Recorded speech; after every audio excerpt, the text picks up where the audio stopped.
Hi welcome friends आस आज जाना XOR plant विषय एक्जोर एक चिर सबुज बुदा जहाँकि एक बड़ पात्र कि एकाकी नमूना भाव में व्यवहृत हेले उत्कृष्ट। प्रति वर्ष ये गछ को आपण बसंत ऋतु में काटिदेवे। जदि आपणकर गछ गुड़ी को सबुज और सुस्थ करने चाहिए तेरे पर्याप्त सार जोगाण होगा उचित। सामान्य अमूल माटी एवं पर्याप्त परिमाण में पुष्टिकर खाद्य को पसंद करे। आपण मानक आज कहबी एक्जोर प्लांट कटिंग रु सुंदर सुस्थ गछटिए केमिति करें।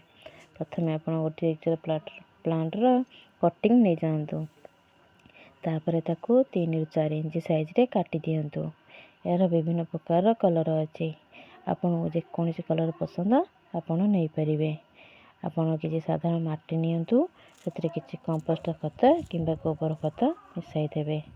तापर पॉलिथीन पैकेट हो किंबा छोट प्लास्टिक ग्लास रे कट पीस को लगाई पानी दे किछि दिन छाई रे रखि दियंतु।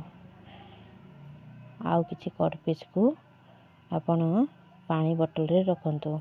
एटा आपण मन पई परीक्षा। दुईटी सिस्टम मध्यरु आपण को केउथुरु शीघ्र चेरा आसीबार लागुछि आपण कमेंट माध्यम रे जणाइबे। यही परि भाव में आपण नुआ गछटे पाई परिबे। आपण को ये वीडियो जदि भल लगी थाए आपण लाइक कर दियंतु।